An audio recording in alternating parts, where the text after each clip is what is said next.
away this time. Not yet. Yeah, yeah.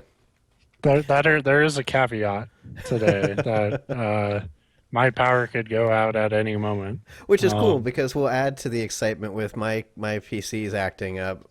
Basically, it just needs restarted because I've yeah, been. like all the tension and like we go into the show in anyway has been doubled this week for some reason.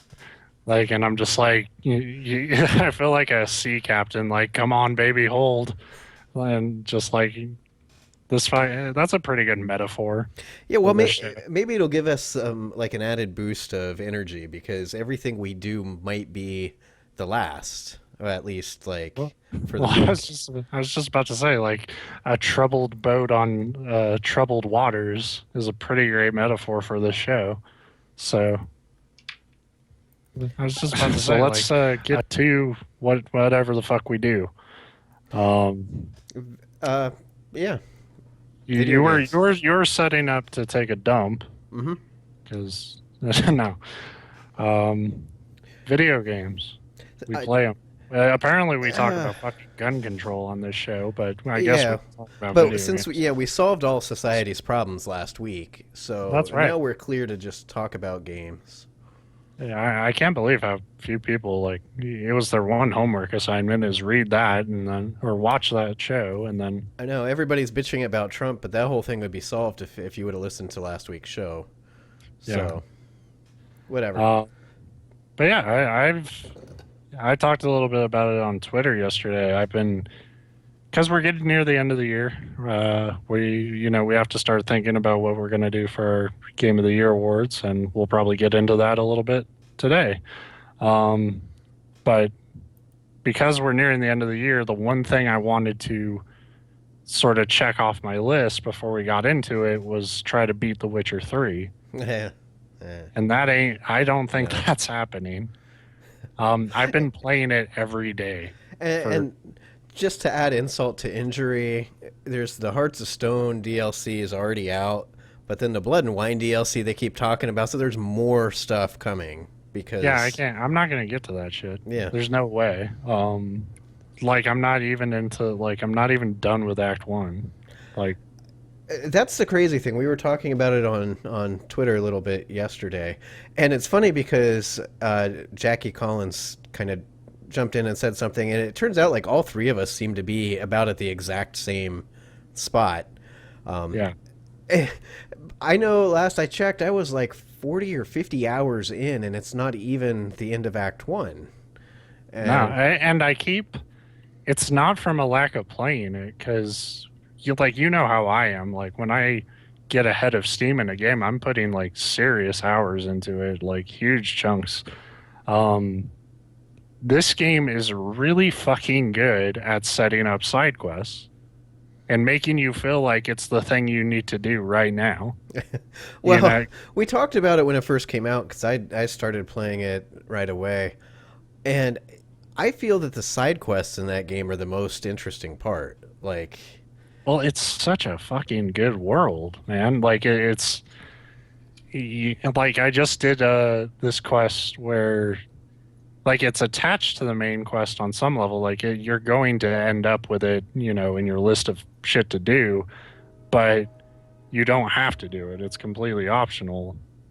But it was probably one of the best like setups for a quest ever, where you have to like sail to an island to find like an expedition to kill a giant that went horribly wrong, and you have to find like they call him the Jarl. You have to find his son who's leading the expedition, and you have to like actually physically find a boat and sail to the island. Like first you have to talk to people to get information, then you have to find the boat, sail to the island, and try to pick up the trail to like where the fuck these guys ended up. And most of them are obviously they're dead, and the rest like they're in like horrible positions like where like one of them is just like some crazy old dude on a boat that has no chance of getting out to water. He's just and like in the he's like talking to skulls and stuff, and he's completely lost his mind. And another guy has been captured by trolls, and like you literally come to them while they're cooking him in a cauldron. and you have to figure that out. And it's really long. Like I played it through it today, and like my entire session was just that side quest. Um, and I went and did a few things at the end there for like armor and swords and stuff, but the bulk of my playtime was just doing their thing. And I think Um, that's one thing that actually helps the game a lot because a lot of times we complain a lot, especially me, about games being too long. I know some people love that, and that's actually the more common complaint is that this game's too short. Not this one, because if you think The so Witcher 3 is too bullshit. short, yeah, that whatever. But it, games I feel tend to just drag out too long, like they just throw content in to say, look how much content. But one of the things with the Witcher 3 is that there's so much to do, but with all these interesting side quests that a lot of them encompass almost their own stories, it turns it into where you can sit down and play, for an evening, and you might not chip that much away from the main story, but it's like you get a whole experience. It's almost like an Yeah. episodic thing. Well, I think what it benefits from is it doesn't treat side quests like other RPGs do.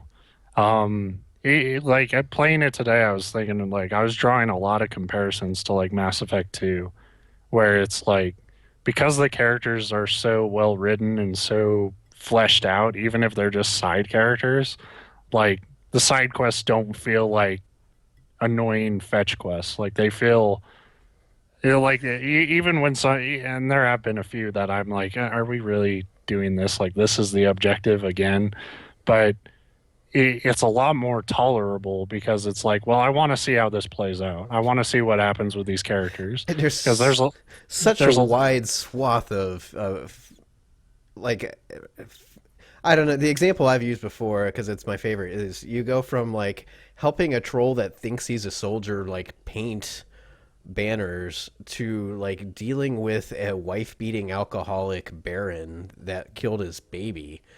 yeah. Like, Well, also there's I just did a quest where like I don't I like that the game doesn't do it all the time. Sometimes you finish a quest and you feel like you did the right thing and everything worked out. But sometimes you feel like it really fucking didn't. Um, 'Cause like I went to a town on like you, me, and Jackie were talking. We were all just kind of getting to Skellige, and I went to a town and they had a monster problem, as typically happens in towns in this game. And I was kind of like, okay, yeah, let's go kill it. There'll be a good reward for it. And the guy it turns out like the village is divided on what you should do. mhm. And the guy who wants you to kill the monster is like, I'm thinking like, all right, this is a solid guy. He's using common sense. And the other guy I still don't regret not supporting the other dude because he's like this village elder and he's completely fucking Yeah, batshit they, crazy. they convince you that he's just this like old guy that's still steeped in these like Stone Age superstitions, and that the other guy understands the actual world around him. Basically, it's like the old elders were worshiping this monster, and Kind of the superstition, but you get a point where you have to kind of choose sides. And the elder guy is kind of like, look, I know this is fucked up, but it makes us better. And I'm like, bullshit. I'm not going to let a town be held hostage by a monster. Only to kill the monster and come back. And the guy who was like supporting you is a complete paranoid fucking madman.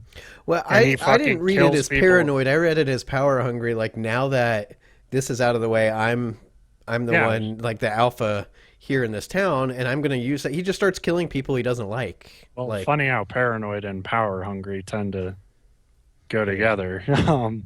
Like, yeah, he refers to it like you come back and there's just dead bodies all around him, and he's telling people to get back in your homes and shit. And Yeah. it's like, what the fuck, man? And the one thing I'm not happy about is like, there's dialogue after that, but like, I was not able to do what I wanted to do, which is kill the fucker. Well, Sure you are. You might not through dialogue, but I doubt there's anything stopping you from just. No, I couldn't. Like I tried. Like the Uh, game says like you can't attack this target. oh, well, that's And that's bullshit. yeah, yeah. Especially for that Um game because it's kind of the opposite of what The Witcher usually does, which allows you to have that kind of I, agency. I, I I think maybe if I went back there I might be able to kill him, but But I at this point, don't. it probably wouldn't be tied in any way to the story. It'd just be like you killing a Yeah. civilian. And like, it just the way I'm playing Geralt, you have your everybody's Geralt is probably a little bit different. Like, and that's what I kind of like about that character is that like no matter how you play him, he's still sort of his own character, and you're not defining him necessarily, but you are defining his attitudes towards things. And my attitude is more of that of like you're trying to do the right thing, and when that bites you in the ass, you want to correct it. And it gets kind of annoying when the game doesn't let you. Yeah. Well, especially like I say, since most of the time it does. So the few times it doesn't, it feels unnatural. Yeah.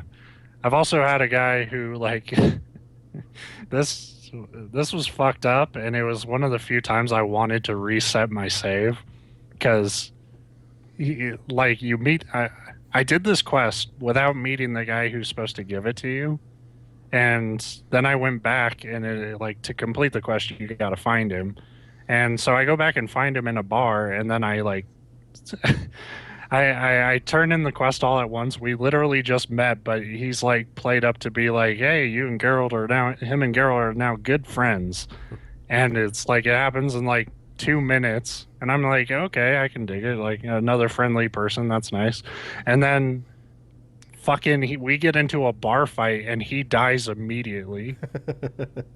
So me and him were like best friends, and I'm hearing his dying words in the span of knowing him for literally like 2 minutes. Well, in a lot of ways, life would be better if that's how it normally went. Like it just cuts out all the boring. Like you didn't have to watch any crappy movies with them or anything. Like Yeah, it's just we're best friends now. You're dead, and I'm sad. yeah. The game is throwing a lot more of these things at me though, where fights like that. It was two drunk people in a bar, and I've killed enough drunk people in bars in that game to feel like I shouldn't be caught off guard. But like Geralt gets like kicked or something and gets like briefly knocked out, and then like you wake up and he dies, Hmm. and it's like kind of like that wouldn't fucking No, level. see, I'm level 24 now. That shouldn't fucking happen. well, and that's the thing. Most of the time, I think it makes it better, but over the course of I played the three. I guess I didn't play all the way through the first one because my laptop at the time, like, it got to a point where there was too much going on and it couldn't handle it. But I got a good at least halfway through the first one, and I loved the second one. I played the Right. crap out of that. So like, I'm coming to this with like 3 games worth of backstory in my head, like you said, and all the first 2 games are the exact same way, where the dialogue and your options get more robust, but it's always like Geralt is who you make him, Yeah. and so when some by this point, and it's not like he's suddenly this great monster hunter. I mean, that's the whole back. He's world renowned. He's the White Wolf. Everybody, I guess not everybody knows him, but I mean, he's the stuff of like legends. So for somebody to like come up behind him at a bar and like sucker punch him or whatever, it Right. doesn't feel right, because it's like this guy has like hyper senses, and he's always on guard unless you get him drunk, because you can do that. Um, Yeah. When he does get fooled, it seems really out of character, and I get part of that like is for comedy and yeah, stuff, well, and but it kind there's of a just lot of keeps him times. grounded, a little human, even though he's not technically human. He's Witcher, but He's cat, right. part cat. But yeah, for the most part, I like it. But every now and then, it feels really corny. Like that would. It's like watching Batman get caught in a like street fight and get knocked out. It's like that wouldn't happen. Yeah. I am getting kind of exhausted with the combat in that game a little bit. Um, like I'm now getting to the point where like the game, it feels like it's running out of ways to challenge me because like my magic and shit is like so powered up that like if there is a guy who I can't just fucking whack with a sword, and then like yeah, I can cast like any one of my spells and it'll be easy. Or like I did a quest where there was like a haunted lighthouse, which should have been great. Like this game has a lot of great quests, and I like when I found out there was a haunted lighthouse, I thought this is perfect because ghosts and shit. Right on. That's It's- my official review yeah, of ghosts and shit. right on. 10 out of 10. Um, and instead it was pretty fucking lame. Like you go to an island and you stumble across a couple of wraiths, you kill them, and then you go to the lighthouse, you just examine two things and be like, "Oh, it's a big ghost. Got to go back." And then you go back to the guy who like told you there was a ghost in the first fucking place, and then a boss fight. And like it's really there's no more intrigue than that. So It's it, just there was a haunted lighthouse or a haunted island. I don't remember. I think it was just a tower earlier in the game, and it was an optional side quest. So I don't know if you came across it or not. Um, that was a different one earlier. I think I know the one you're talking about. That one is haunted by like some woman. yeah, yeah, and that Yeah, one had a this lot of intrigue. Not really intrigue. It makes it sound more fancy than it was, but that one had a kind of cool story behind it, at least. I would say intrigue in that, and I think that's why this one kind of disappointed me because that one had so many twists in it and like a lot more depth, to like why is this haunted? Why is this place cursed and stuff. Like this one's just sort of like Squeak. why is this one why is this lighthouse cursed? Oh, the lighthouse keeper was a piece of shit. Okay. That's generally the answer to every single haunting in the game. Is oh, this one person was being terrible. Yeah. And so like so you discover he's a piece of shit. You tell him like, "I need you to not be a piece of shit right now, so I can kill the ghost." And then he tries to do something, and then you kill the ghost. And the ghost fight is so fucking hard. It is the hardest fight I've had in that game easily, because the ghost just can teleport right next to you from anywhere in the fight, and like whether it's him or the little ghost he summons they break your guard and then hit you like 5 times. And it was really fucking annoying playing like this game has a weird idea of like levels. Like any other game where you're level 21 and you're doing a mission where you're recommended to be level 17, like you would think it would be a cakewalk. But And instead like these fucking ghosts were just ruining my shit. a lot of the times, though, it's you have to use the bestiary and look, and there's like some very specific tactic that you're supposed to use. I wish that were true. Um, but and that's what I'm saying is like up until this point in the game, I have not really had to change my strategy at all. And the only reason like I didn't have any strategy for these ghosts either. Like eventually I just dodged enough and killed the fucking guy and realized there was an area in the battlefield that you could run away from and the boss would get all its health back, but you could meditate and get all yours and try again. That's another annoying thing about it is before the boss fight, you have to go through the same dialogue and cutscene over and over again. Like I just want the game to start me back at the boss fight when I lose to a boss. But I want that in every game. I don't know. I don't know why the fuck Witcher thinks it's so special. Oh well, the dialogue and acting is so good. They figure you'd never want to miss out on it.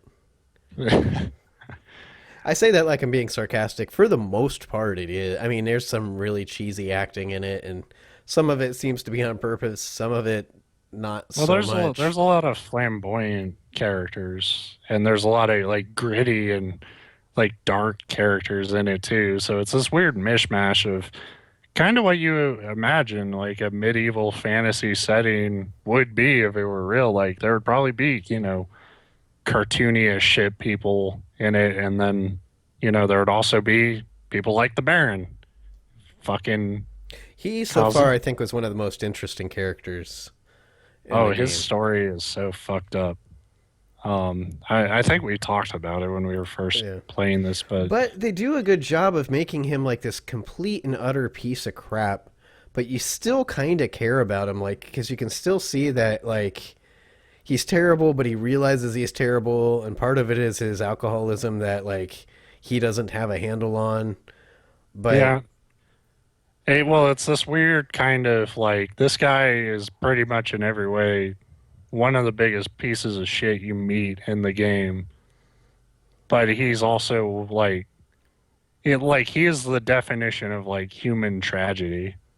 Like you don't even like relish when bad things happen to him, or like you're well, just yeah, kind of like you're fuck, dude. I wish you were not you. right, and you're meeting him at just about the point in his story arc where he's becoming self-aware of how terrible he is. Yeah, And and he shows that like he's capable of being a good person because he's considerate and like comforting to like Siri in that game. So like he's not above like being an understanding and compassionate person, but he for some reason he can't do it for his people or his family. yeah, well, and then depending on how it plays out at the end, it's like he's trying to make amends for that, and treat his family better. Although it seems to be too late for the daughter.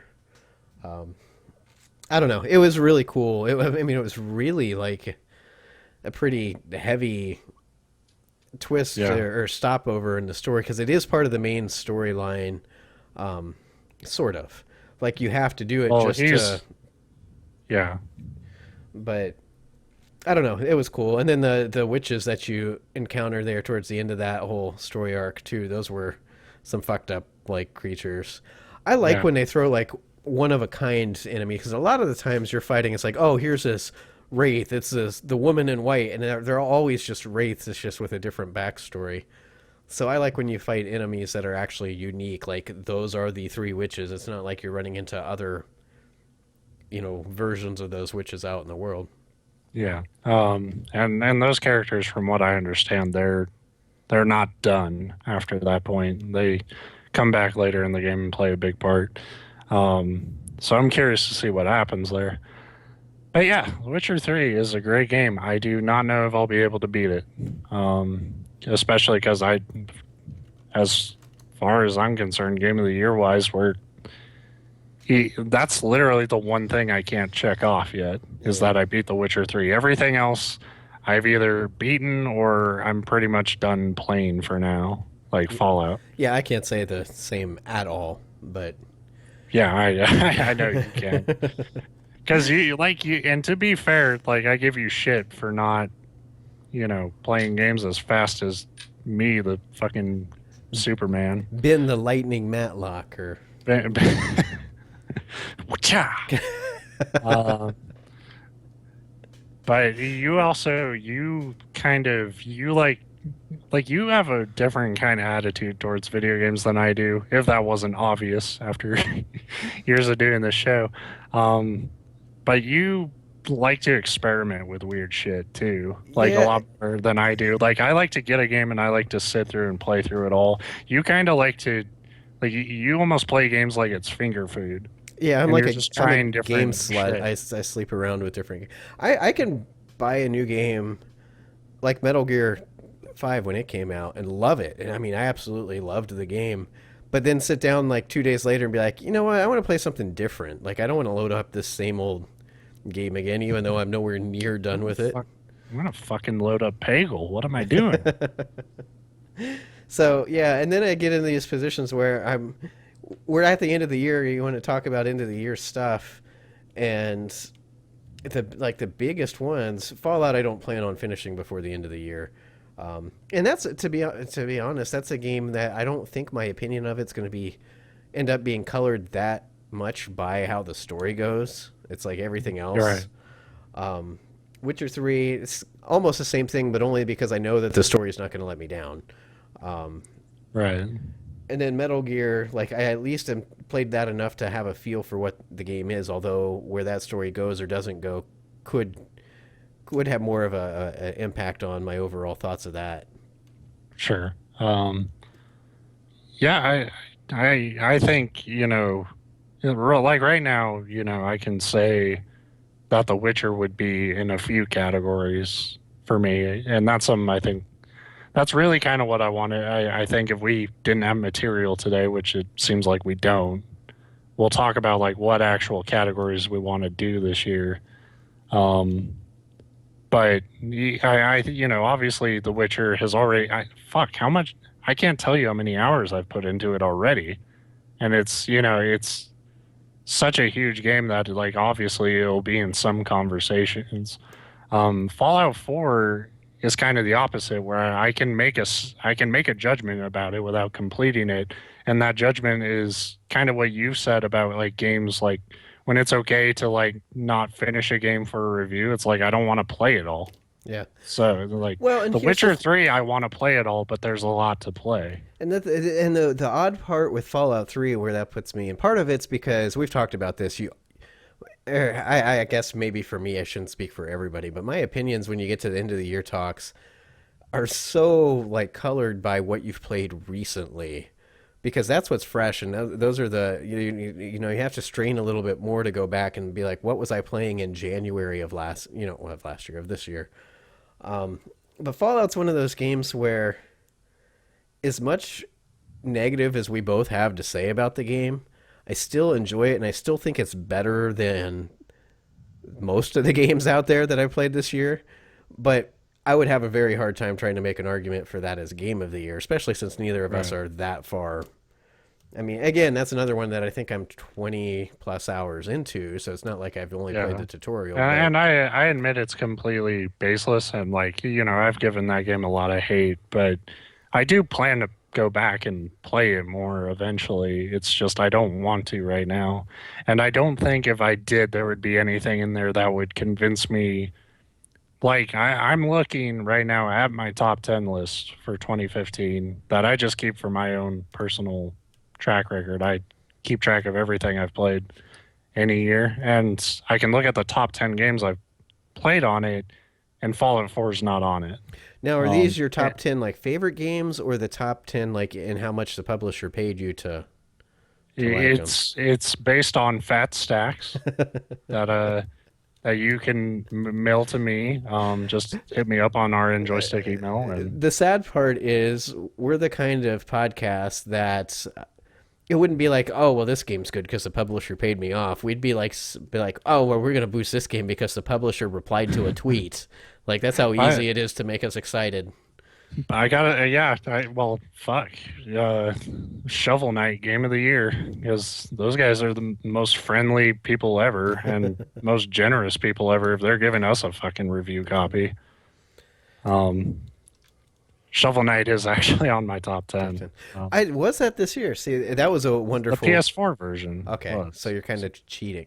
I don't consider that cheating. That's very. And I was looking over my list. I don't keep a top 10 list because I'm lucky to finish 10 games a year. But I do keep a list of every game that I've played this year, and that's a big, big mix of games that came out this year and games that I just happened to like not play until this year. And Right. then again, when you go back to like the beginning of the year, sometimes I literally have to go like Google a game, and be like, was this a new release or is this just when I played it? Because I'm not smart enough to actually put that on my listing. I actually have two lists in this notepad, and I start one of these every year. And like at first, it just keeps track of all the games I want to buy that are coming out that year, or games that have come out the year before but I didn't get to. Um, and so like I have one section right now that's just 2014 catch up. You know, and in there I had Grand Theft Auto 5 and Last of Us and Middle Earth, Shadow of Mordor. Um, yeah, yeah, and then like I have a whole nother section with like 2015. So I keep track of all that shit at the time I play it because I am a fucking OCD nightmare. You know what's funny is I do that. Like I said, I just keep a list of everything I played, and I do note on it if I finished it or not, which gets muddled by there's certain types of games. Like I played a assload of Heroes of the Storm. There's no such thing as finishing Heroes of the Storm because it's not a story based game. Right. But it's funny because every year this happens. You look at my list and it's very well documented up till about August. And then it's like I get lazy. But the funny thing is on the flip side of that, I've probably played more games like per for the time period from August until till now. Like usually it's I played 5 or 6 different games in a month, and I don't necessarily include everything. If it's something that I've already had in my library and I'm just like Race the Sun every now and then I like to go back and play that. I'm not going to make a note of that, but anything new that I played. But you get towards the end of the year, and that's when there's the most releases. And I think that's why I get so terrible at my list, is because I'm busy playing games and not making lists about playing games. Right. But Yeah, I mean, I don't keep track of what I've beaten anymore. Like like I said, I know The Witcher 3 would be in my top 10, so I have a place for it. Like just what I've played alone of it is a lot better than a lot of games I've played this year. But I also I also have I look at like I take the top 10, but then I split it up, and then like everything after the top 10 I try to keep track of. And I don't necessarily rank all that, but I do make note of what would be at the bottom. Because there's quite a few of those so you do a this top year. 10 and a bottom 10. Yeah, just everything in the middle I just kind of floats. Unfortunately, I don't have 10 that didn't make it. I've played 17 games according to this that came out this year, so I could do a bottom 7, but that I don't feel like that would even be fair Fair, to a yeah. game like Fallout or Axiom Verge, which Axiom Verge wasn't bad. It was just it didn't do I was gonna say a whole. I thought I remembered you being pretty harsh on that one when you played it, but In the context of a lot of people saying it was their game of the year, I think that's absurd. On its own, it's all right. It's not. It's just kind of a pain in the ass game. So maybe it would be. Maybe it would be in a bottom 7 list for me because I'm thinking back to just that fucking goddamn bee that took forever to fucking die, and yeah, that game was just fucking annoying. So maybe I'm damn. Now I'm questioning like what is real? Is it a bad game? Is it okay? I don't know. Like it's a Metroid type of game, and now you have to just I go guess I'm replay it I and see guess how I'm you like feel. predisposed to like that a little bit because I just love exploration based platformers. So maybe I like it on that level, but as far as those go, it's one of the biggest fucking pains in the ass I've ever played. Um, Apotheon, I don't besides the art style, I couldn't remember anything about that game except the final boss was really kind of stupid.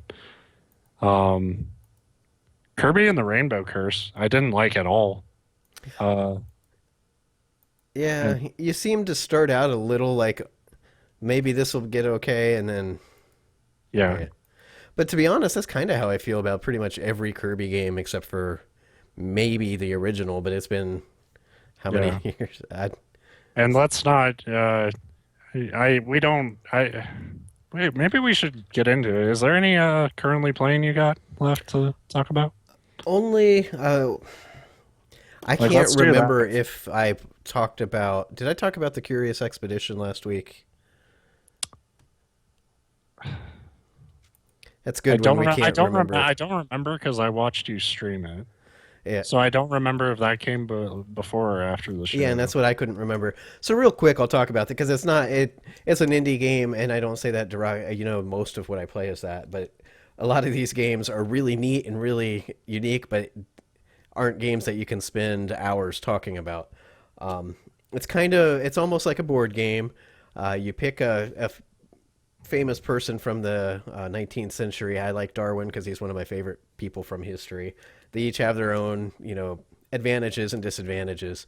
Then you go on expeditions, and it's really fucking hard.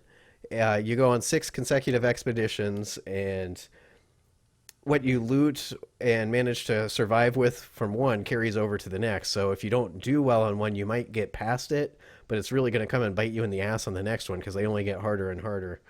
And you're racing against other explorers to earn the most fame. And it's really neat. I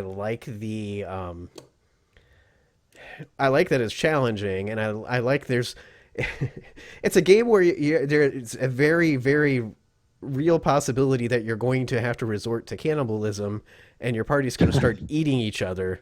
Yeah, it's funny. Like It is funny. and there's like this desperation that sets in as you're like watch your resources like drain, and you realize this is going to go bad real quick, and there's nothing I can do about it.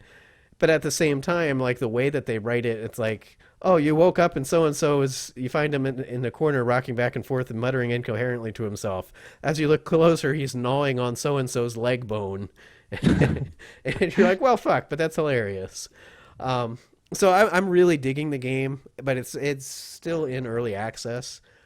So that makes it hard too. A lot of the stuff, I was just looking over my list, and a lot of the things that I've played from this year are things that are not technically even out yet because I refuse to include something that's not fully released. I'll talk Right. about it. I Yeah. believe very much that it deserves to be critiqued if they're asking money for it, but you can't include it in best game of the year if it's not even released. Well, Right. I mean, and I have a separate section for that until like a game comes out. But like, if it was fully out, I have no doubt that Layers of Fear would probably be in my top 10, somewhere. But because the game's not fully out, the ending's not there. They're still adding shit to it. Like, I can't say it's one of the best games of 2015 because it's not developed fully. They're still working on it. Um, and but here's the real bitch of it is some of these games sit in early access so long, but by the time they do come out, you no longer care because you've yeah, it's kind of, one of the fucked up things about these Game of the Year deals is that it's not a foolproof system the way games are right now. Because I mean, I know I can't say for me personally because I haven't played enough Destiny to rank it one way or another, but a lot of people like the Taking King stuff. So do you add like Destiny with like the fucking parentheses like the Taken King shit into your top 10 just because that came out this year, like I know a lot of people would make that exception, but to me or what you do Destiny is is we a make a DLC category and say, best best DLC. DLC, and it wouldn't be Bloodborne, so who cares? Um, Right, so it would end up losing out anyway. But right. and that's what I was thinking because I know we need to talk categories, and I mean, looking over the stuff that we've played, I think though before we do our end of the year stuff, we need to go out and like hire 8 more people so that we have a big enough pool to pull from. I joked about it last week. My end of the year stuff is basically going to be games of the year, aka these are the games that Steve played. I think we have a good dialogue about it, but I mean, Well, eh, what'll be interesting is this is one of those years I think all of them except for last year where we've played a lot of games between the two of us, but we haven't both played a lot of the same games other than the big, Metal Gear, Fallout, and Witcher. Witcher, yeah. I think there's more overlap than you think. Like looking at my list, stuff we've played, like there is you're not you don't have a PS4 or Wii U, so like those exclusives are, yeah, can't talk.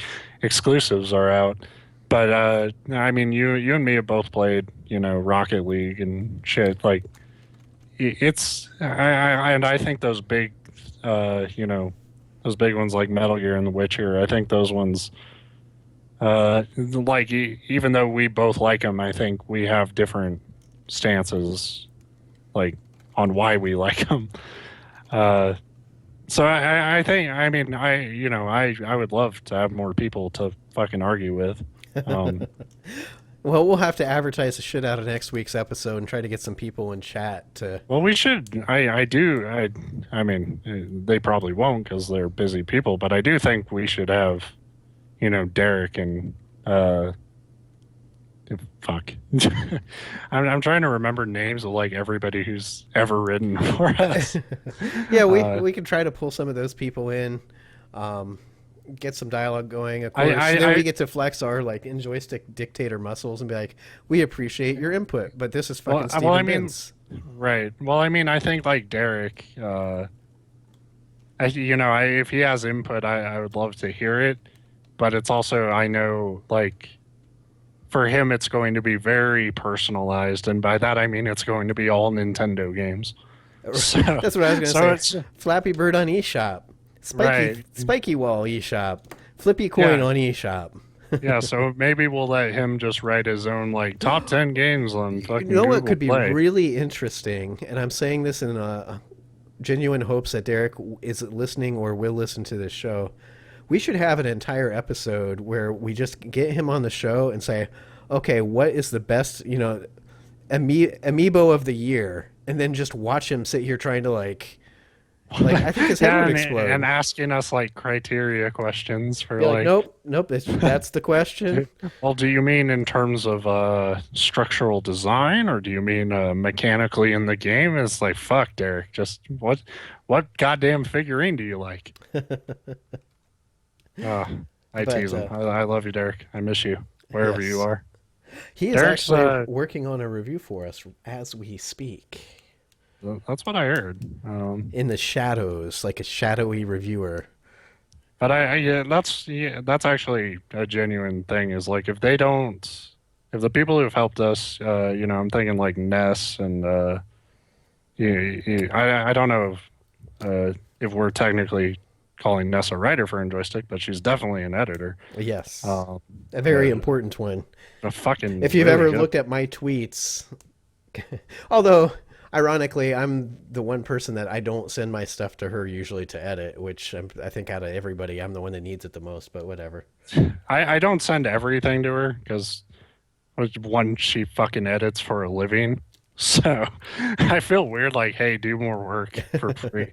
But if it's something that is like an important project to me, like the Bloodborne Diary, then I say, do it.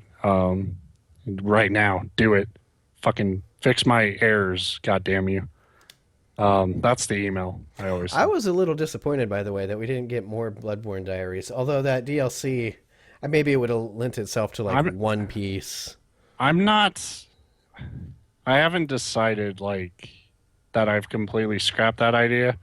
It's a real pain in the ass to find a way to like because the DLC takes place in the middle of the story. Um, it's hard when you have a running diary that ends with Fransworth turning into a blue slug Well, and then like saying like but then this happened before. it's Like I'm easy. having You just trouble. start the piece with, "Oh yeah, I forgot about this part," and then go See, I into. don't want to do that. Like I want to find like a creative way to go back, but I'm having trouble figuring that out. And now we're getting into Game of the Year stuff, and I'm gonna have to, do some writing for that. So I'm not ruling out the Bloodborne Diary returning. It's just, and I originally planned on it happening. It's just gonna probably take me a while if I I decide I have no way to do it. I'd say I'll we do it as a radio drama where you're Fransworth and you're on a psychiatrist couch. I'll be the therapist. Like we're just bringing back the repressed memory of the New Game Plus DLC. That's not a bad idea. We could do it a very dramatic reading. Bloodborne script, Yeah, and yeah, that would be I've interesting. always wanted to do a scripted like radio show.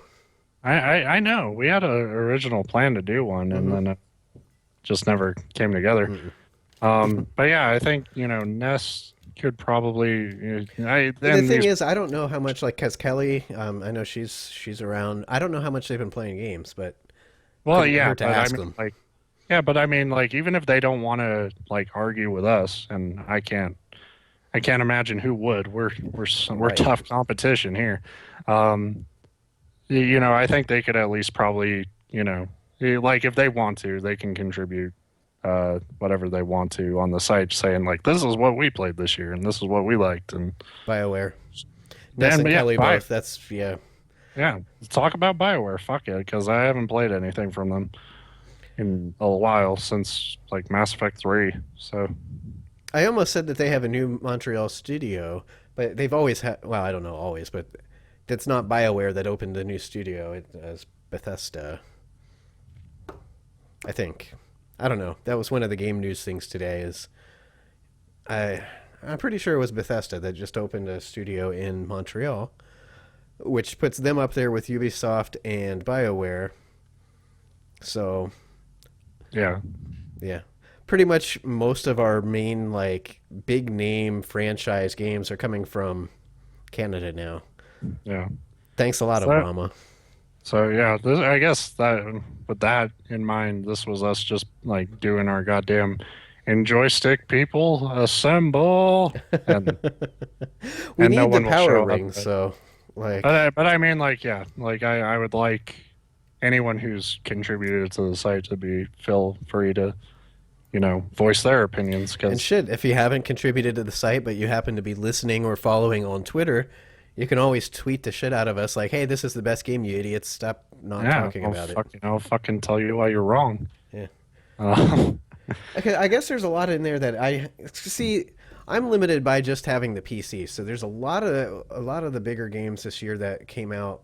I mean, at least you've got to play um, the Wii U stuff and some of the PlayStation 4 stuff like Bloodborne. Bloodborne, Um, I think, is probably going to be probably the biggest hurdle for you, um, in the sense of like understanding, like, because Bloodborne has been such an obsession for me this year that I could give it every award and go home, just call it a day. Um, let me know if I'm getting off like where you cropped me on the video, by Not the way. really. You're sinking lower, which is good because that makes me But look taller. yeah, I'm But lounging now. I'm but you're kicking good. back. You're Cool. you're dead center frame. Awesome. But yeah, I've actually like any good professional. I've thought about our game of the year content for this year and haven't wrote a fucking thing down. Um, but I was trying to think of ways like, is there any way you can do game of the year stuff without just doing categories?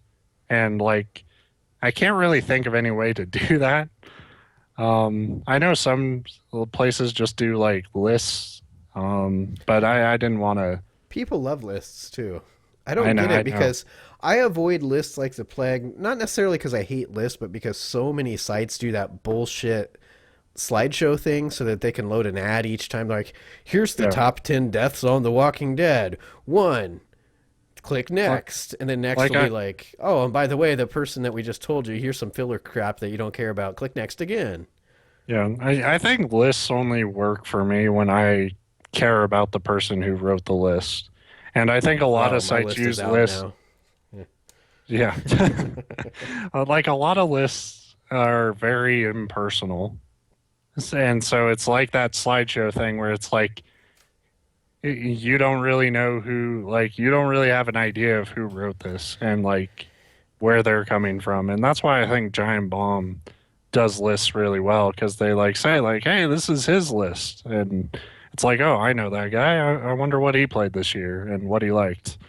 Um, Yeah, you can do, and some lists are really good. Um, but the thing is with the end of year stuff, I think they tend to get generic. To me, what makes a good list is either it's done by somebody that I know and care about their opinion, or is like very very versed in whatever specific thing the list is about. Um, right. or if you can come up with like a really clever or unique list, um, like 10 best video game characters killed by falling objects or something like obscure like that, but that's really interesting. But that, when you boil it down to something as simple as, oh, best games of 2015, I think it just feels really generic. Um, Right. And that's sort of the conclusion I'm coming to, and why I think we should talk about, like, normally we do this over email, but we have no fucking content today. Go figure. Um, besides games that came out months ago. Sorry. Um, but Normally we do this over email, but we should talk about like what categories we want to do and I'm like thinking something really unique, like best use of cursor icons. Like so many games use a little finger like that goes around, but which one has the best finger? yeah. Well, that has to be Shadowgate. Yeah. So, um, but I pulled up a list of like we didn't have Game of the Year last year because we quit. I I don't know what happened last year. Um, but I pulled up like the categories that we did last year and like maybe we could go through them and see what we want to keep and what seems unnecessary and generic. And then maybe talk about like what we could add. This is a What? brainstorming Why session. don't we just fucking pick the winners right now? Like, We could, but yeah, I mean, take it's all excitement out of it. say all that shit we just said about like we value our contributors' opinions, and then just like, well, fuck it, we picked them. All Or right. just like invent categories. Well, that's what I was thinking. Is No, but like, I mean, pick games that we want to get awards and then invent a category for them. yeah. Like we talked about, like we both Fallout 4 for its all of its problems is a pretty good game. So we'll just say that's got the best power armor, best use of power armor, because it's like the only game I'm aware of that used power armor. I No, feel like you and me would like constantly like one up each other, and like the winner of the best real game of the year, Bloodborne. we've It's probably played enough different things to do something like best. Yeah, this is real generic, but like best writing, because sometimes a game isn't necessarily the most fun game overall, but it has really good either story. I don't know if we'd want to specify like best story instead of writing or best dialogue, that kind of thing. I feel like best writing is broad enough that you would be able to consider all of that. So like, and I think that would be a good way to give an award to something is like, all right, this game has a really well written universe of like characters and stuff, but maybe this game was really funny over here. So you gotta like I kind of like that challenge of thinking like, well, what really stood out about like which one of these types of writing stood out the most this year? Right. So I think a best writing award works. Um, And then I know they're not super creative, but like best soundtrack's always a good one because yeah, we got to do that. we've played a Um, lot of. And again, what's cool about those categories is that it opens it up to games that maybe they had a problem, maybe they were too short, or there was a gameplay issue where you can't consider. Maybe they just don't hold up to some of the bigger budget games, but they can still like enter the discussions based on something like soundtrack. right. Plus, a really cool thing about soundtrack is for the games that I haven't played or you haven't played, it's pretty easy to look up the sound and listen to it and be like, yeah, that's really good, without Yeah. having to like devote. Oh, no, I need to find 80 hours next week to play this game, and Yeah. so there's Um, those. Uh, I like best multiplayer game and maybe best single player experience because again, those are broad.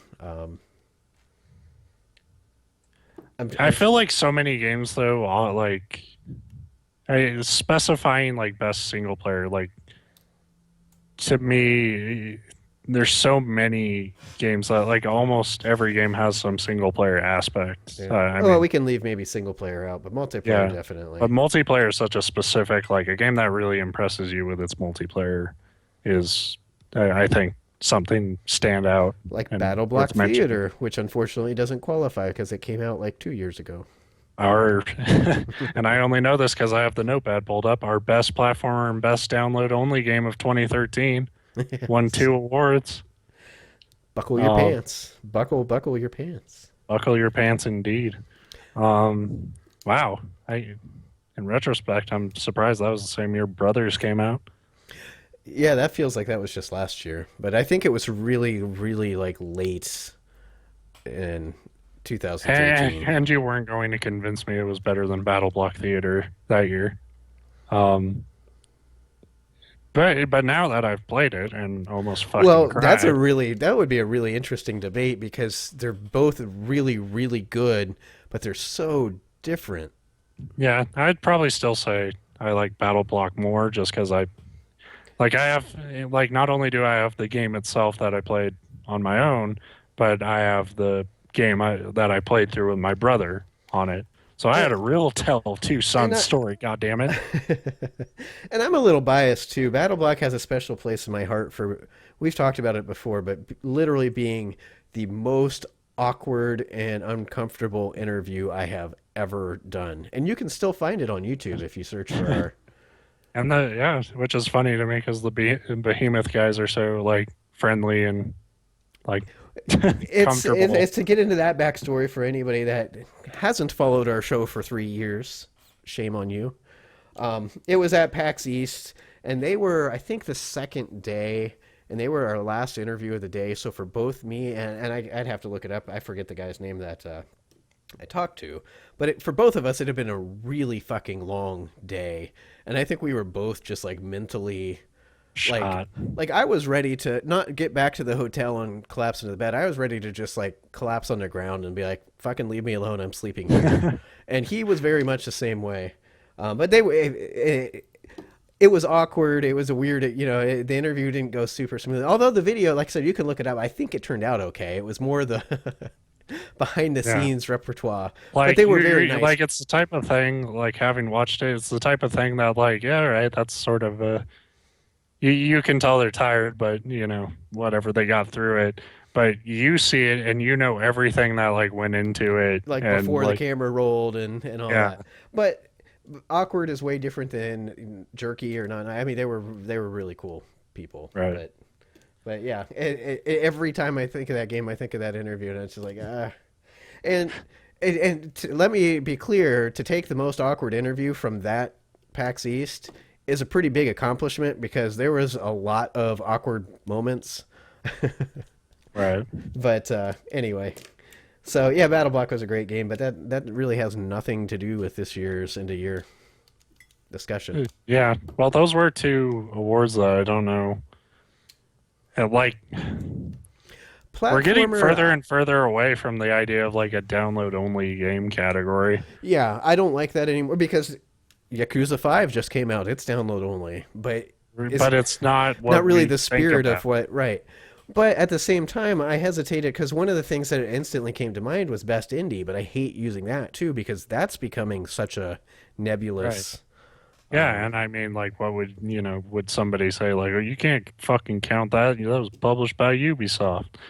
It's like, well, fuck you. Right. Like, what do you call it? Like, best small scale? Like, I don't know. Best Um, game under $5. but yeah, the best game under 20. That would Yeah. be my. That might not be a bad category because that's kind of a cool one. Like I said, a lot of times, even when I'm in the middle of something like Witcher 3 or The Phantom Pain or Fallout 4, which is right now in the middle of all three, Right. when I want a break from that stuff, though, those are the perfect kind of games because it's like, well, this gives me something new, but I'm not buying another $60 game that I won't finish because now I'm in the middle of four things, five things, whatever. So that might not be a bad category, but I think we'd have to add the stipulation that it would be, we'd want to look at launch price. Right. But I'm typing this in as best $20 or less I've ever spent of the year. Not a but the rolls right off prostitute the doesn't tongue. count, right? You mean video game only? That wasn't $20. That was $22. $2. I was gonna say I'm a high class man. the scotch that I was drinking, which I am now out of, was $23. So you can tell, given that that's a drink that's known for its cost, a $23 scotch gives you an idea of the fanciness of it. Although Right. it's very good. So we best writing, best soundtrack, best multiplayer, best $20 or less. Uh, I like that award Yeah. already just for the title. Best Um, $21 or more. Best $21 or more. Game of the year, obviously. So that would be Yeah, the sixth there will be a category. game of the year. I kind of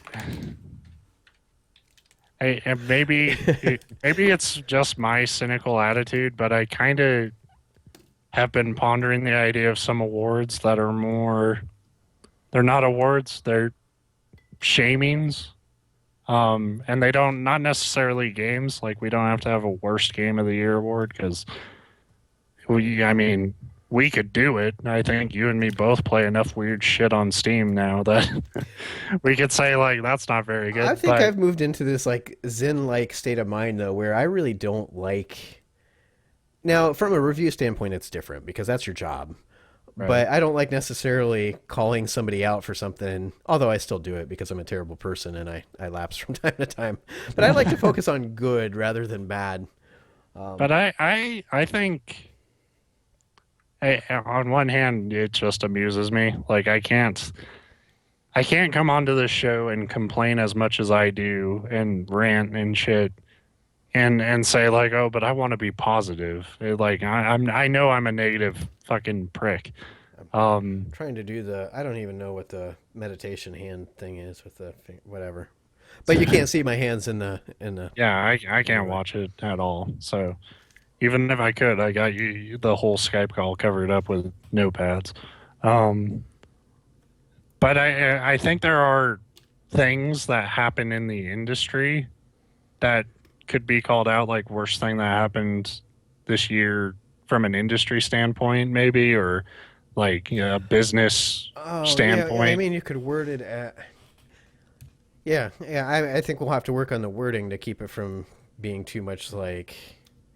I don't know. Maybe not just biggest douchebag move Well, in the like, industry, yeah, but dick move of the year. and I think Uh, we're probably both thinking of the same thing. There's been many, many, but I think I know which one that I would pick already off right, the bat. and But that would be fun to me, is like to you know, like for me to investigate, like, you know, because we have obvious shit that pops into our head immediately hearing about a category like that, but we know there's other shit that probably went down too that maybe just didn't get publicized enough, but maybe it was like way fucking worse. I yeah, don't know.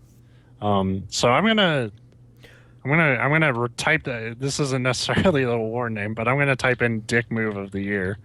I did hear that Randy Pitchford of Gearbox ran over and killed a homeless man and then framed Tim Schafer for it. So we could do that. Well, that's the best thing he's ever done. It's completely made up. And I Dick don't know move of why the I picked year is those two. Those Psychonauts are just like fucking the two two. like names that popped into my head right away. Um, We didn't talk. We can take a break to talk about that fucking Psychonauts 2 Kickstarter. That yeah. cause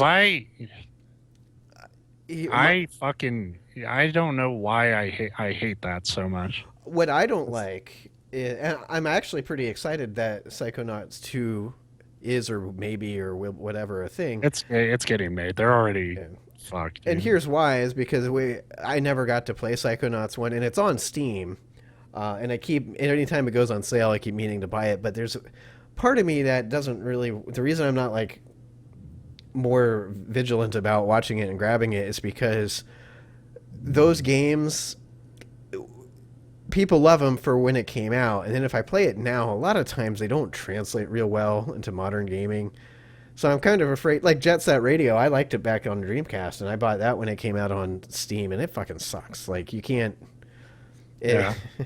I it, think for me, like, I'm not a huge, I was never like a huge Tim Schafer fan, and I played Psychonauts pretty late, and I ended up loving it. So I thought, from like an age standpoint, it was never the most smooth game. Even when it came out, people are saying like, you know, this isn't, you know, the best playing platformer out there. Um, but I liked it. You know, it was funny to me. It was charming, and I think part of it is just like these last couple years, like this is just kind of I think a consequence of when like a developer becomes such a like personality that he's an opinionated guy, and you know he's done some shit that, you know, to me did not sit well at the time, and like now I'm just kind of like, I really just not that I want him to fail. Like I'm glad he can still do his thing, but like for some reason I can't You can't root for get. him. Yeah, I can't root for him. I can't like approach a Tim Schafer game and not be like because I have that childish fucking mentality of like, well, but it was made by this prick, so I don't care. Oh no, I mean that I don't feel the same way about Tim Schafer. Although I didn't, I kind of think he's backed off a lot of that stuff too. So maybe he's kind of learned. Yeah, for a lot of Yeah, people, if you go into game development, you never expect to be like a game development rock star, where all of a sudden everybody cares about like what you had for breakfast yesterday. So I right. don't know. Maybe some of that was just like him coming to grips with how to be such a you know spotlight person. Maybe. But and now I kind of lost. But I completely understand. I mean, to this day, and this is a very unpopular music opinion, especially among people my age. But I can't fucking stand Metallica because I never liked Hetfield or Yeah. Lars, and and it's well, So it's like it could have the catchiest melody to you and stuff, but right, it would be like it was made by that and I fucking freely guy. admit they have songs that are really good songs, but I can't hear him without thinking that's that asshole. Mostly Lars that I like even less than Hetfield, but yeah, Right. I mean, if you have that association, my dad's that way with movies on based on actors and their like political stances. I'll be like, oh yeah, I saw this. I can't even think of the Sean Penn movie, and I'm like, it was a really cool movie. He's like, Sean Penn's such a fucking liberal, blah blah blah blah blah, or whatever. He'll go off on that. I'm like, yeah, but I didn't watch the movie to get his political opinion. But I get it. If you hate somebody, if you can't stand them, you're not going to be able to see their face for 2 hours and be like, oh, I like this, unless Right. maybe they get shot. Like, Yeah. I mean, in the movie, Uh, not in real life. But hold the keep the show going. I gotta fucking let my cat out of she, my room because keep the she's show. like Well, that's she's a like, hell hey of a lot of buddy, she's pressure like, to. hey asshole, I like Tim Schafer. So that's a lot of pressure In to our throw on a personal, person that got 3 hours of sleep last night. Like, I'm barely here, and keep the show going by yourself in the middle of this conversation. So, yeah, I think what I'll do is just draw this out really slowly by pretending to say my plan, and now been sitting back down. That worked perfectly. you did it. Um, so yeah, like I think like if nothing else, like I think a lot of people get that, and it's not the best aspect of humanity to be like everything this guy makes, I'm going to shit on. But it's something that I can't really Well, fully yeah, help. and there's a difference between because there are, and I think it's really bad, and there's a ton of it in the game industry where if you don't like somebody, you actively go out of your way to like constantly, like they announce, like, oh yeah, my wife and I just went out to dinner and had a nice time, and you're compelled to respond, I Fuck hope you him. fucking choked to death, you're blah blah blah, like, Hope you get that fucking poisonous fish from Japan that fucking kills you, and right. I hope they fucked it up for you. So that's one thing, but I mean, being able to not enjoy something because of who's associated with it, I think that's perfectly fine and perfectly normal. In fact, I Right. think more people need to do that because, And I think I have a healthy approach to it where it's just like not I'm yeah, gonna shit on every game he makes. It's just I find myself really not wanting to play the games he and makes. I don't feel that way about Tim, but I will say I was not happy with the Kickstarter because I do not like this. Let's use a big media event to announce a Kickstarter and try to get people. It's the same thing. That yeah, that is pretty fucked up when you really think about it. Like, because you're saying like we need your help, but it's like you're announcing it on like the big like this televised video game award show. What Like, was E3 had one, and I forget. It was a game that everybody was fucking like pissing their pants excited about. And the announcement was like, "We're making this game." Oh, Shenmue 3. Yeah, yeah, the one that they've been clamoring for like a decade. And they're like, guess what? It's coming, but only if you to Kickstarter. And so yeah. people, of course, lost their fucking minds, went and kickstarted it, and And then then the they're next like, day they're wait like, a "Oh, by the minute. way, we didn't need your money, but thanks for giving it to us." Yeah, then you're like, wait a minute, you're fucking Sony. Right. You could fucking make this happen if you wanted to. And that's kind of the Um, same thing that got me with Psychonauts. Is I get that it's business is business, and it's a big flaw to assume that a company has like endless funds to work with. but I have a very hard time believing that an established company like Double Fine wanting to make a sequel to a very well-known and beloved game like Psychonauts couldn't secure the funding on their own. And then to Right. instead use, the was it the Game Awards or PSX? I forget which one, where they announced it to like open the Kickstarter and try and capitalize on all that.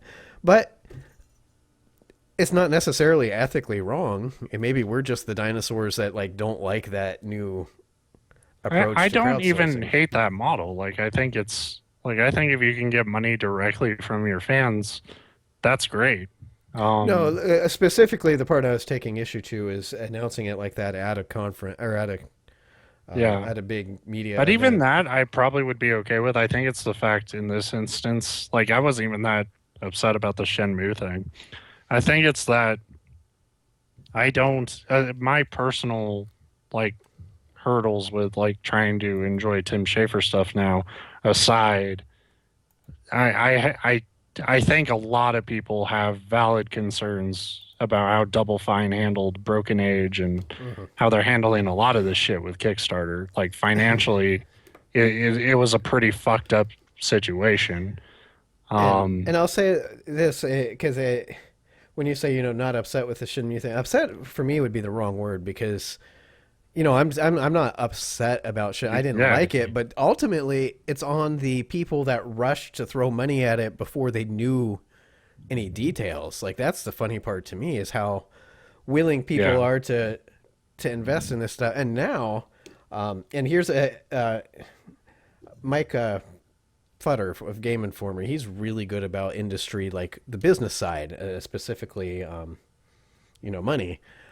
He's a person that would be very good to follow right now because Kickstarter is just starting the new program where you can actually invest and make money back on your investments. And that program throws a whole new wrinkle into the game, specifically given people's propensity to throw money at something emotionally without doing any research.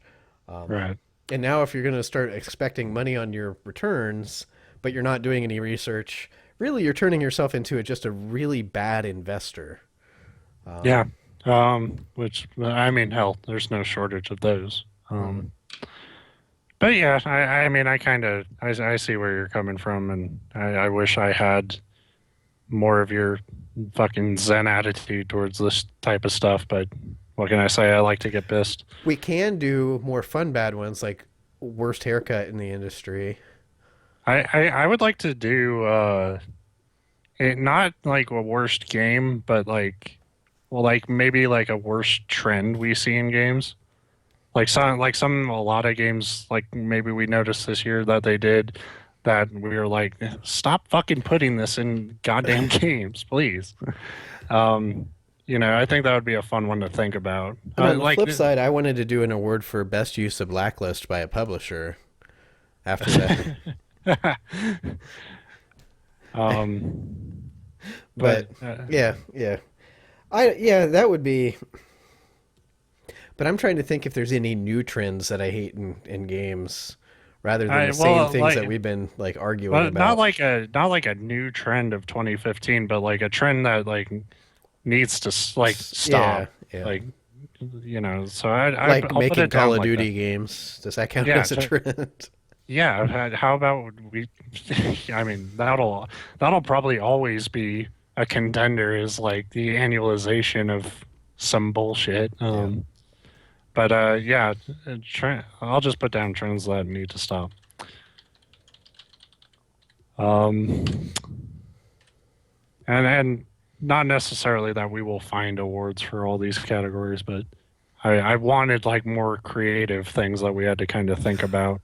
If we want to get mobile into the mix, but not say best mobile game because that's stupid and boring, we should do like a best game that you can play on the toilet. Well, I mean that would include 3DS. That's fine. All right. Um, I did not play any 3DS games. I have played a few mobile games. Uh, so Yeah, I guess we I could do. think I've played a grand total of one mobile game, and it's just the same old crap that I make fun of my wife for playing, except with a Marvel paint coat over it, and that's that Marvel Puzzle Quest or whatever. I forget what it's called, but it's basically like Bejeweled, except with Marvel cards and characters that you can unlock, and it's not a new game, but Yeah. it's But I put it down, best toilet game.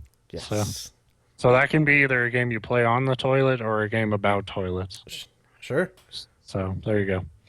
Uh, Well, Fallout 4 has a lot of skeletons on the toilet. Does that count? Like, is it just any gaming related, like toilet game? if you make your character a gigantic piece of crap, then yeah, Fallout 4 will count because then it can be a story about your guy trying to get to a toilet. Yeah, find the one working toilet. Because you notice Fallout 4 is full of toilets. Not a damn one of them works. Or they give you radiation. Well, because you're drinking out of them. Like, Yeah. I guess back in like 1950, whenever the fuck he got You listen to frozen. me, buddy. I've drank out a lot of toilets in my time. I never got sick. All right. Uh, All right. So best writing, best soundtrack, best multiplayer, best $20 I've spent. Dick move of the year, trends that need to stop, best toilet game. That's that's gonna be a weird fucking category. I can tell. I think back to more typical, but I always liked our artistic yeah, style. that's a good one. Like I always liked talking about that because that's one where like the sheer variety of the shit we play leads to a lot of interesting conversations about what people did well. So we'll keep that one artistic direction. Uh, and game of the year. So we got 4, 5, 6, 7, 8, 9 categories, including game of the year right now. We could really open it up and change game of the year to game of a year. Game of a year. Yeah, as long as it's a But game that that came out in a year. then this would be really easy. I don't Uh, think so. That's one of my. well, yeah, then you and me would fucking argue about like Ocarina of Time I, and Link to the I Past don't know if I again. could come to agreement with myself. One of the things. I don't know if we've. I don't know why I even say we've talked about this before because nobody listens to more than one episode of the show anyway. Don't need to do callbacks. Um, the one of the things that I really dislike most about writing about games and doing what we do is when you meet somebody new, especially somebody that's not a gamer. I never bring it up because it's not like I'm walking around like I run a joystick. I basically sit on Twitter all day, every day, and don't do shit. But my wife, she'll, because she thinks like every guy, Just proud of you. well, she's trying to. Women And have this thing where they have to make every guy they know be best friends, which is funny because most guys couldn't fucking care less. Like, I don't want to get to know this person, like, right. whatever. But she's like, you're Hey, a this guy, is and Jeff. Oh, you'll like him because he plays video game. I'm like, we live in a world where like 90% of people play video games, but yeah, I play online and like I play online with that guy and he's a dick. dick, yeah. Like liking video games doesn't mean anything. But when you meet somebody new and my wife brings something like that up, the first thing every single fucking person said, every single one is, "Oh, what's your favorite game?" And that's like such a broad and complex question. Like, Yeah. Well, to me, it's like, what day is it? You right. know, like, what do I feel like that day? Because my top three are such radically different games. And what makes it even worse is I'm going through this like huge internal struggle thinking back to every game I've played since I was like 4. And usually I just finally settle on one. I'll say something like Zelda or whatever. Because you want to pick one that they've heard of so they don't ask too many Right. other questions or look at you. But wait, and then You should always say Halo fag and then walk away. I was going to say that's the final, like, you go through this like big internal like dialogue with yourself, like, what is my favorite game? And then you say something, and then they always instantly fire back with, "Oh, I play Call of Duty," and it's just like, Nice. That's always my response to that. Is like nice, and then because like when you say nice, you know, there's nothing left to like talk about. right. It's kind of just like nice. That's how you verbalize a period. And again, I'll make fun of that game till the day I die. There's nothing wrong with it. And I'm not saying that when they say that, it's like, oh, you're a worthless piece of crap person I don't want to talk to anymore. But it's also the thing that I think I'd rather talk about like foreign economy than Call of Duty because there's really nothing to fucking say about it.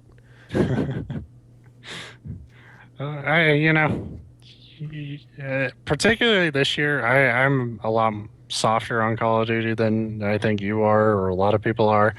But I will say this year, there's nothing to say about Call of Duty. Well, that's what I mean. Like I watching the and see, I've even lost track of when the new one is because there's so many of them anymore. Black But Ops 3. yeah, watching people play it online, I could see myself playing it. It looked fun. I came out. I was in the middle of other things that I knew I'd like better, and I would play it 100% for the multiplayer aspect of it. And there's a few other games that I think I'd rather play instead. Yeah. But I could see myself playing it. But like you said, there's just nothing to say about it. It'd be like, oh, Yeah. so how many? I think there's even less to say about it by the fact that like it tries to be one of the most like progressive Call of Duty games from a like gameplay standpoint, and it ends up feeling like more samey than any Call of Duty game I've played. Like it somehow running on walls and all this new shit does like only serves to show like how formulaic it's gotten and how like all right, you can fight, you have like a rocket jump thing, like Yeah. great, but it's still it just feels like sort of desperate now, and Well, and like I said, the conversation, if you allow it to continue, turns into like, yeah, like I was playing the other day and a guy threw a grenade, and so I ran on the wall across the gap and I shot like three guys, and you're like, nice. nice. Yes, I'm gonna steal that because that is the best response. Yeah. Um, Because if you don't follow up with like you get a lot when you work retail, and especially if you sell video games. Uh, a lot of people want to tell you what they did in Call of Duty, and nice is always a great way because it conveys so much. Like I have no story to contribute to this, and I don't find yours interesting either. So we'll end it with nice and walk away from each other. it's probably better than. Did you know Zelda's the girl? Like just everything that they say about Call of Duty, just bring it back to that. Well, if you do that nowadays, you get fucking goddamn roped into a goddamn conversation That's about the true. fucking patriarchy. So don't do that. Just I once beat the entire first world of Mario without dying. oh Oh. Um, wow. if we really, really wanted to have fun with this, we could piss people off, and we could pick worst game of the year with a stipulation that worst game of the year that neither Steve or Ben. I just combined our names. So worst game of the year that neither Steve or Ben played. So we're just like picking on a game and saying it's the worst game of the year, and fully admitting right in the title that neither of us even played it. That would be another hurdle because I'm trying to think of what I haven't played this year, and I know there's a lot on like Steam that I haven't touched, but I've played at least some amount of like all the big ones I can think of. Um, I'd probably pick Undertale just to Ha- piss people off. Halo 5. That always pisses people I feel off. like I'd piss off more people with Undertale. Oh, that's true. Or Her Story. People, yeah, like Most overrated because there are game. How about people that? already because there are people who are already mad. Yeah. They don't know what they're mad about specifically, but they know that somebody is going to shit on it and on either of those games, and they're already like Just fucking pissed. Um, yeah, that would be a funny award. I don't know. I couldn't or really do write up for that. or we could just go ahead and do, instead of game of the year, do game of 2016 and just pick a game, and then for the next year until that game comes out, me and you both are bound to viciously defend it. That would be pretty good. Just just Like hell, we just might like as when the well. game finally does come out and the other guy's like, yeah, well, I don't know if I like this so much. Well, fuck you. Well, once it comes out, we can change your mind. It's just leading up to release. Like, how about we won't even save that for the rewards show. Jesus, I can't. I told you I got 3 hours of sleep last night. Game of 2016 is the new Zelda game that we don't even know the full title to yet. And so, if you dare say anything negative about the game, we're coming at you with our full wrath. Like, That, I that- doubt that that game will come. I know that they're still saying or at least last I heard, it's still supposed to come out next year, but I kind of doubt that. I think we'll probably get it around November. Yeah. I don't think it'll come out when they say it will. Like, I think they were saying like, you know, uh, pretty early on in the year, but I think it'll probably.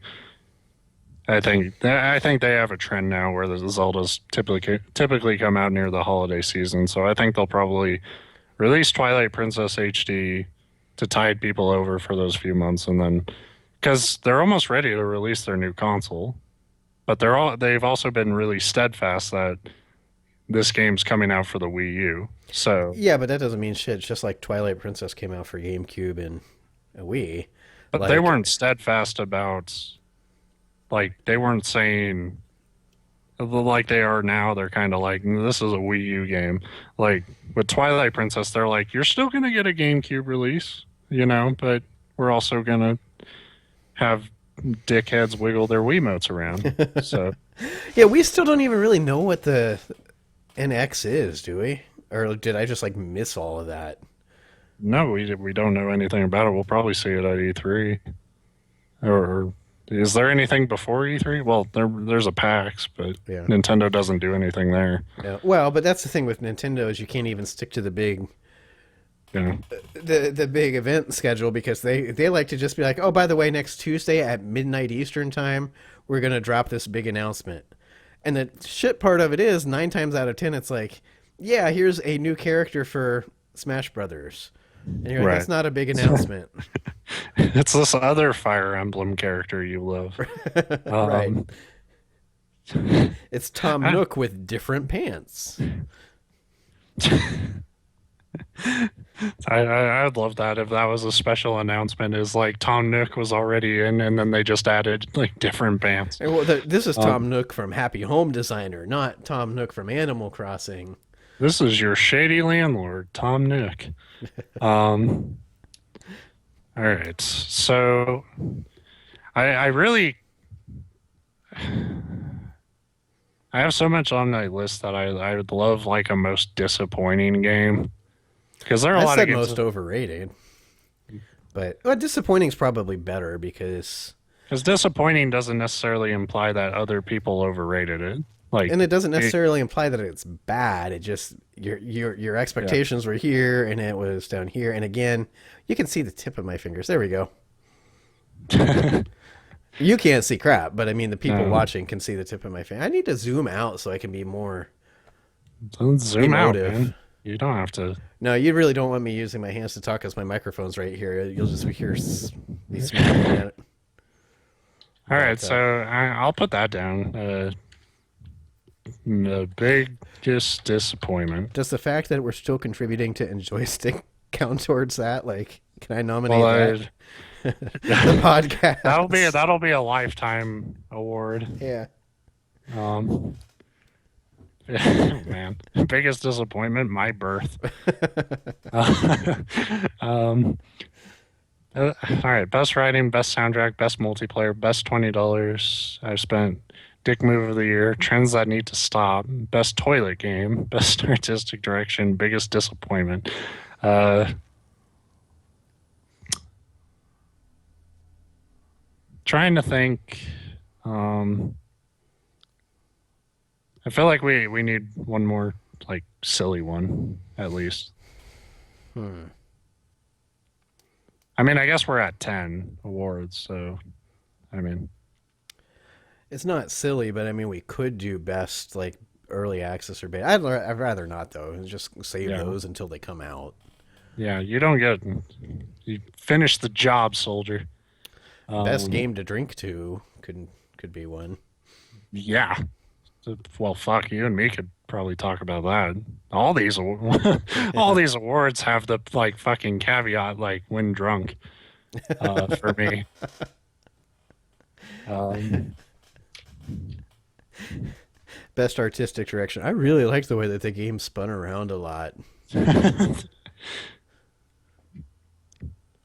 that's a wow. I just wrote best game to drink to, and when you write that sentence out, it looks so stupid and like caveman-y. Best game to drink to. Or just take out the two. It's even better. Best game drink to. Best game drink. Speaking of drinking in games, it's funny because we talk about drinking on the podcast all the time. In fact, usually I have a drink while we do the podcast. Yet, as much as I've played The Witcher 3 and Fallout, if you add those two together, both games I have not had my character drink. Now, I think there was parts, if I remember right, in Witcher 3 where like you don't get a choice. It's just like into a cutscene. But both games you can go get drunk if you want, and especially like I avoid that at all costs. I'm like I need to be able to kick ass. I'm not getting my character drunk. A lot of the stuff a lot of the stuff in The Witcher 3 heals you. So I've been getting drunk in the middle of fights with griffins, and it is so fucking funny because like you heal like if you drink too much, you get fucking shitty. Um, so yeah, I mean, yeah.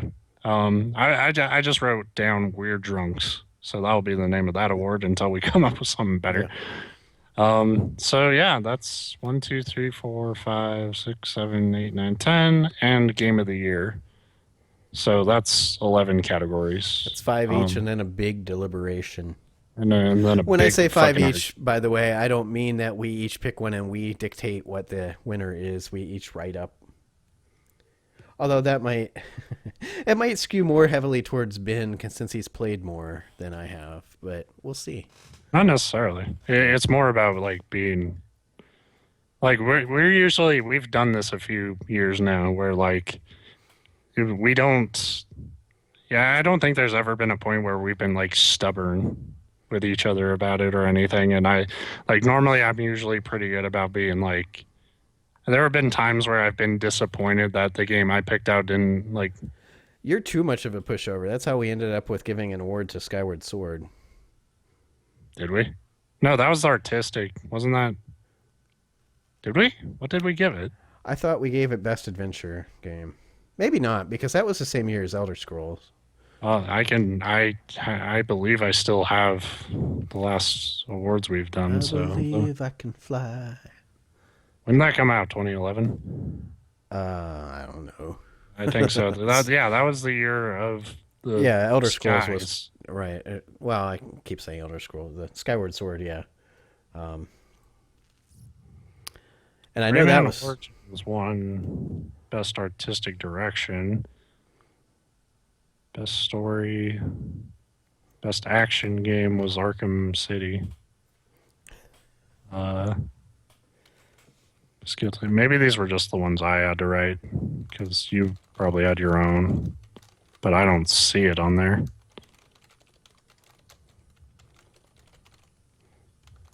Um,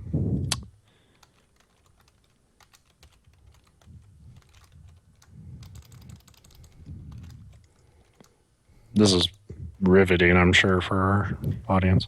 yeah. Here we are. Now I have a list pulled up.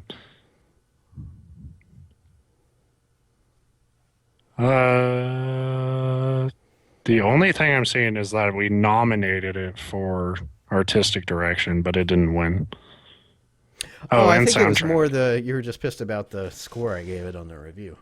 Yeah, That's right. I hated that. Honestly, the one thing I've ever been, the only time I've ever been annoyed that it lingered was giving the Walking Dead Game of the Year because I had not played it, and you made a compelling argument that I couldn't refute until I played it later the next year. Like, because you had a good point, and it was only a few months later that I was informed enough to be like, wait a minute, he lied to me. It's not true, but I just that game I do not.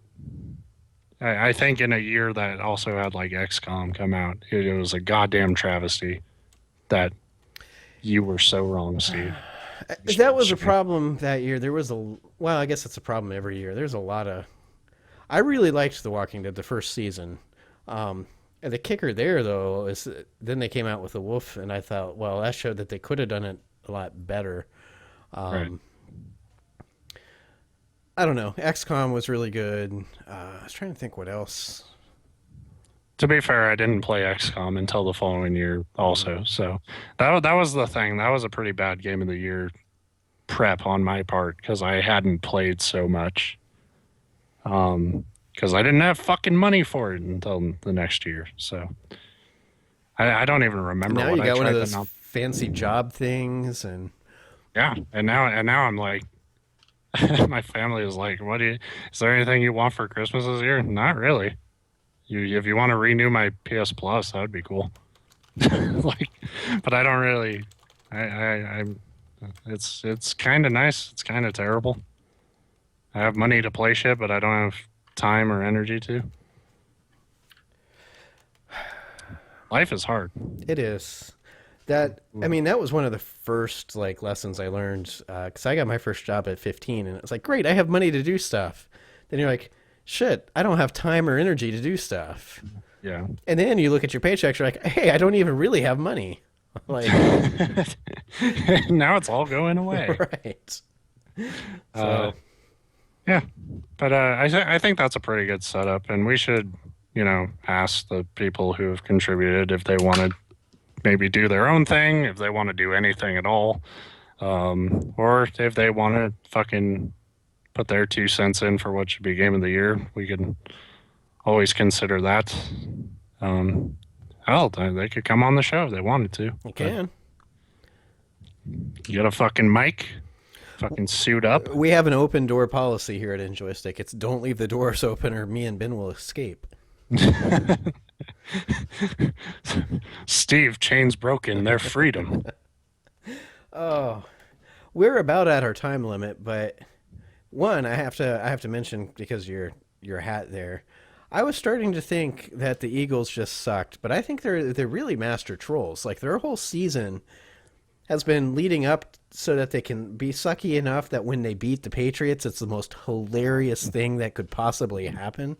Yeah. So kudos for that. That was awesome. Like my Oh, sports the past couple of weeks, like the things that I care about in sports have been like soul crushing and disappointing.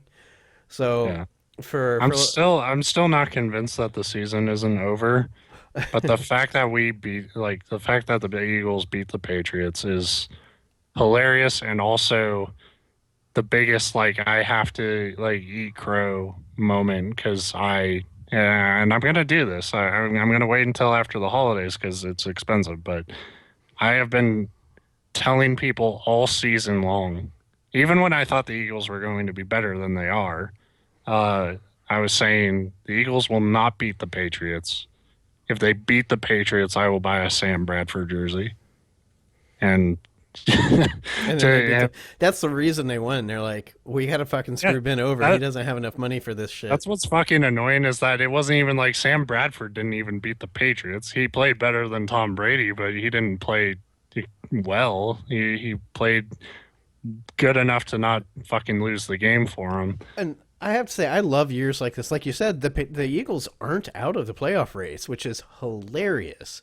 Because that's the worst goddamn division. Well, the division leaders like 500, aren't they? If even that, or No, no, I think they're no, below. it's the Redskins. It's a three-way tie right now with the Redskins with a tiebreaker. So every Eagles, Redskins, and Giants are 5-7. Um, so that's cool. Oh, I But love yeah, it. I'm gonna like Bradford's gonna go away, and I'm gonna have a fucking Eagles Bradford jersey Yeah, that I'm just like I'm gonna be that one fucking guy who bought one. yeah. Um, but I'm a man of my word. I'll fucking do it because I admit I don't think they had any fucking hope of beating that team, and they did it. So good on them. That's $100 out the fucking door. Yeah. My Browns did not win. They did They not. didn't. No. The way I put it, this week they found a way to be traditionally embarrassing by losing an NFL game with a college score. It was like 52-3 or something. Which, that's embarrassing. But for the Browns, it's not that embarrassing because it's like, yeah, well, that's exactly. They played the Bengals, which is, as much as I hate it, they're one of the best teams in the league right now. But the week before, we were historically embarrassing by losing on a blocked field goal that got returned for a touchdown for only the second time in the history of the NFL. So, like, they're just a different kind of embarrassing every week. Yeah. And then Sunday was terrible because the Columbus Crew, the soccer team that I love so much, played in the championship game at home, and they lost. But not only did they lose, what contributed to the loss was giving up a goal 37 seconds in from our own goalie. Like, yeah. That really sets the mood for the whole fucking game when you're like, yeah, the Sunday, the only thing I was looking forward to is championship. And it starts and you're like, yeah, here we go. And then before you can even, you're done saying, here we go, you're left looking at the screen like, what the fuck just happened? Yeah, that's the annoying thing that's been like this season in football is I work most Sundays. These like nowadays, like they for some reason my job really likes me on these terrible Sunday shifts.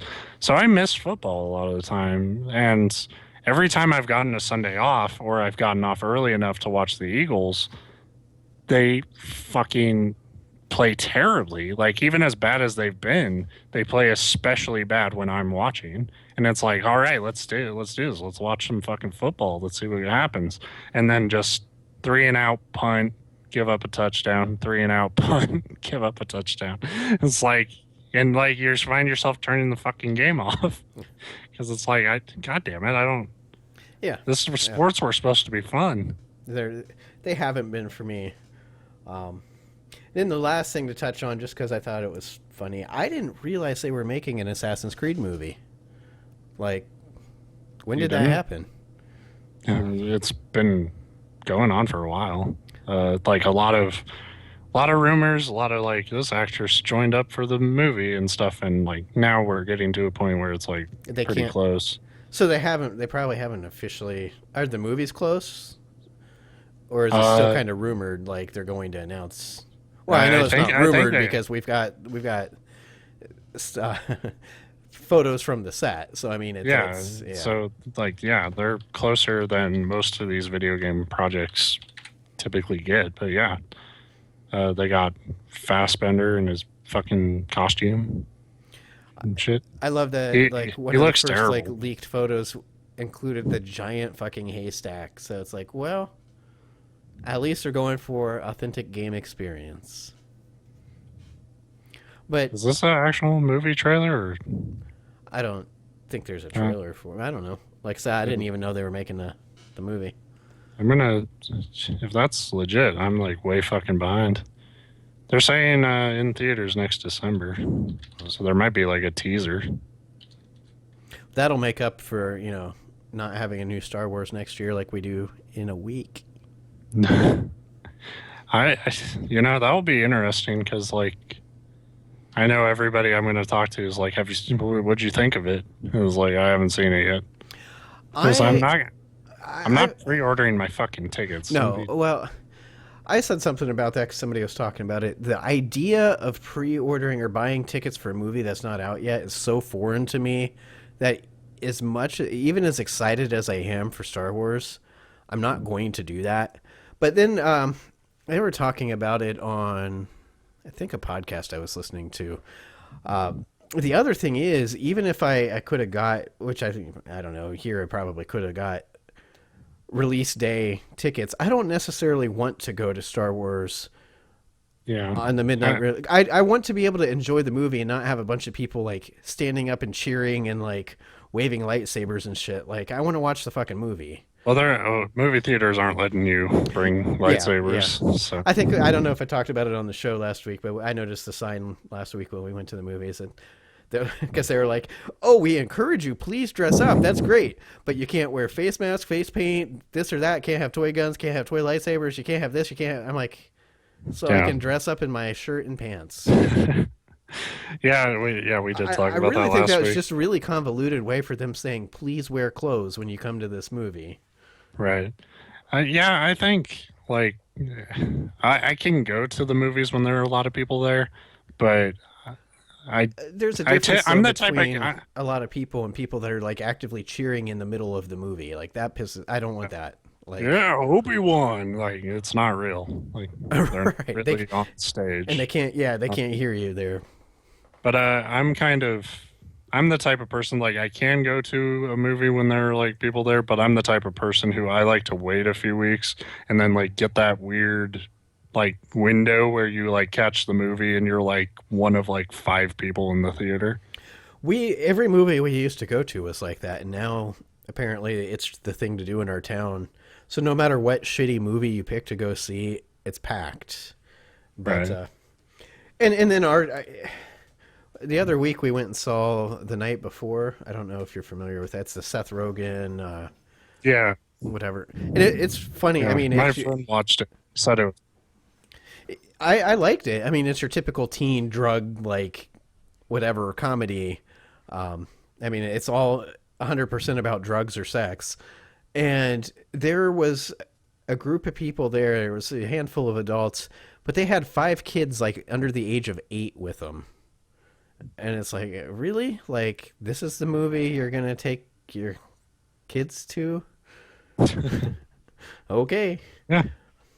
I But mean, it's easy to judge people like that, but I have to like remember that and I know most people probably weren't as like mentally prepared for that type of shit when like me or my brother were. Um, but I was that kid who would get brought to like my parents were kind of like that. Like they really kind of I don't know if they just trusted me and my brother or they like didn't give a they shit. just really But wanted to see the movie, and they're like, these little bastards aren't going to keep us from seeing a good movie. uh, it was always kind of weird because like I would watch certain shit and then my mom would be like, "No, you can't watch Beavis and Butthead." And it's like I'm watching South Park. Well, it Like, was always weird to why can't I me watch? Beavis? growing up, how many kids weren't allowed to watch Simpsons? And like we watched it as a family, like ever since it first came out back in like the 1800s. But yeah, so I'm looking forward to Star Wars. I'm with you. We won't. I'd like to see it. We always go on Tuesdays because that's $5 movie night, and we're cheap. Because the funny part is like we have to go on $5 movie night, but the regular movie ticket price is like $8, so you're saving $3. But it's like you absolutely have to save that $3, otherwise it's not a deal. Well, fuck it. Why would you give movie theaters more money? It's overpriced anyway. Like, And my wife's one of not these the eight terrible dollar people. ticket part, but like the food. That's the thing. My wife's one of these terrible people that she doesn't always buy food, but she will. I refuse to buy food at the movie theater because it's funny because I'm the fat one, but I can even on like a 3 hour long movie, I can survive for 3 hours without food, even if I haven't eaten yet today, because I refuse to pay $13 for like a cup of popcorn. Right. Like I'll just not Yeah, eat. I might get a soda or something there, like as like a spur of the moment thing, but I am more than prepared to like go to a store and like get my own fucking candy. And what are they gonna do? Pat me down? Like bring my own candy in the theater. Shut up. Take that, Cinemark. That's And what. I don't like popcorn, so Yeah, that's the other thing. I'm not a big popcorn eater. I'm actually probably as excited, or maybe even more. Well, probably not more excited because I think Star Wars looks really good. But In the Heart of the Sea comes out, and that's the one that's based on the true story that Moby Dick's based on. So, in other words, it's still complete Hollywoodized bullshit. But yeah. I really like That Moby movie Dick, and I think the movie looks kind of cool. Yeah. That movie looked interesting to me, but I'm also and we talked about it back when we were playing Black Flag and there was like the whale fishing Mhm. shit in it and like how much of a like bitch I am about even like fictitious whale hunting. for some reason, like for because it's just like so ingrained in me, like growing up to like my mom was such a whale lover that like to me it's like you don't fucking hurt the whale. Yeah, that's why You know? I think that when I'm gonna have to sneak away and see by myself because my wife's the same. She's that way with any animal, but whaling is a particularly gruesome and inhumane way to hunt an animal. But at least Yeah. Moby Dick gets his revenge on all the people. Because Yeah, like he you know, might go and I and down, I but he's not going down without a fight. and I'm not like paralyzed by it. Like I did Yeah. the whaling missions and stuff. It's just it's hard for me to watch. So I probably will watch that movie, but it'll probably take some energy for me to like work up like, okay, I'm gonna go watch a fucking innocent creature trying to do its shit, like just get speared for a couple hours.